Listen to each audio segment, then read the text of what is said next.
नमस्कार दोस्तों। एक समय की बात है। एक बार गौतम बुद्ध अपने शिष्यों के साथ सभा कर रहे थे। तभी एक लड़का दौड़ते हुए उनके पास आता है और बोलना है, महात्मा मैं बहुत परेशान हूं, कृपया मेरी समस्या का कोई हाल बताइए।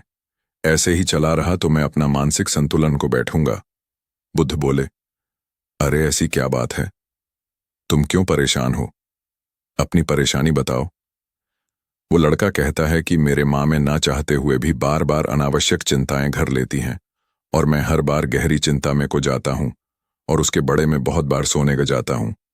मैं जानता हूं कि वो चीज़ ज़रूरी नहीं है, लेकिन फिर भी उनका ख्याल बार बार मेरे माँ में ये जाता है। कृपा करके मुझे बताएं।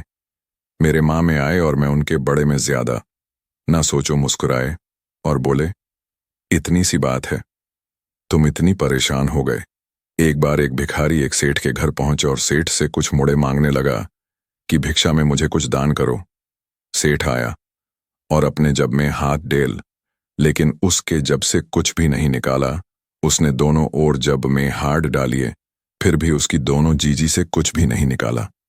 फिर निरसा होके घर में चला गया। घर में यादव से कुछ दिखाई नहीं दिया। तत्पश्चात उसने अपनी पत्नी को आवाज लगी, अरे सुनती हो, देखो भिखारी आया है, कुछ हो तो इसे दे दो या खाना मिला दो। लेकिन कोई भी आवाज नहीं आई।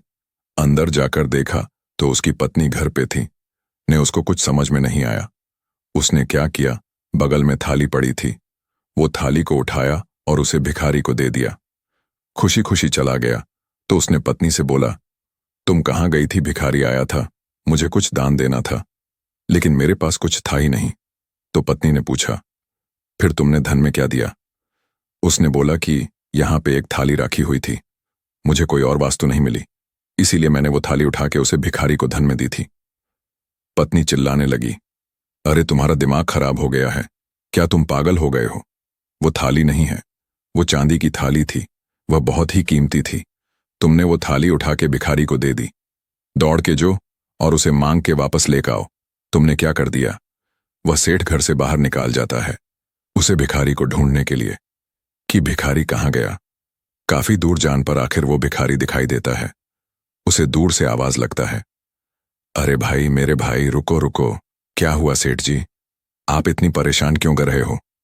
उसे बताता है, दरअसल जो थाली मैंने तुम्हें थी, मैं तुम्हें यह बताना आया हूं कि थाली बहुत कीमती है। इसे कहानी कम रेट में बीच मत देना, या हो सके तो उसे बेचना भी मत। लोग जान जान में तुमसे गलती हो जाएगी और तुम्हारा बड़ा नुकसान हो जाएगा। वो बोलना है, ठीक है मलिक, मैं समझ गया। यह सब बातें एक इंसान देख रहा था और बोलना है, सेठ जी आपको पता थी कि वो थाली चांदी की है, ये बात जान के बावजूद भी आपने सिद्धांत में दी थी, उसे वापस लेके घर क्यों नहीं गए?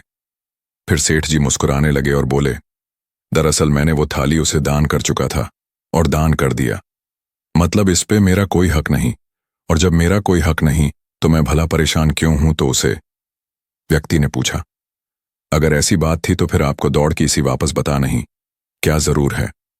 आप घर पर भी रहते तो कोई दिक्कत नहीं होती।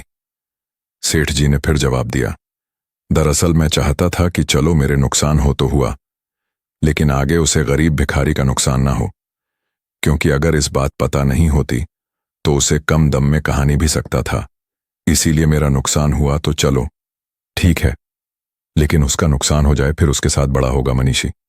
बात है, परेशान राहत है, माँ को नुकसान बता दो, माँ को कोई गलती बता दो, नुकसान बता दो, और बार बार इसके बड़े में सोचता है, इसलिए मैंने भिखारी को बात बता दी। फिर गौतम बुद्ध ने बोला, समझे माँ, ऐसे ही माँ, बस अनावश्यक चीजों से परेशान राहत है, तुम बहुत ज्यादा सिर्फ उन बटन को ही सोचते हो। जी, बटन का तुम कोई हाल नहीं निकाल सकते, बहुत ज्यादा सोने से समस्याओं का हाल ही मिलता, तुम बस उन्हें सोचकर चिंतित रहते हो। इसीलिए अनावश्यक चीजों का बोझ हटाना हो तो मां को यकीन ही देना सीखो कि दरअसल कुछ नहीं हुआ है। जब मां चिंता में हो जाता है तब तुम सही गलत सच झूठ की तुम्हें समझ नहीं होती, फिर तुम गलत फैसला लेते हो। इसीलिए अनावश्यक चिंता करना छोड़ देना चाहिए, तुम्हारे लिए लाभदायक नहीं होता। बाकी कहानी कैसी लगी आप हमें कमेंट बॉक्स जरूर बताएं। किसी भी तरह का सवाल है तो आप हमें कमेंट बॉक्स में पूछ सकते हैं। तब तक मिलते हैं हम आपसे एक और कहानी के साथ अगले दिन। धन्यवाद। वीडियो पसंद आई हो तो लाइक करें और चैनल को सब्सक्राइब करें।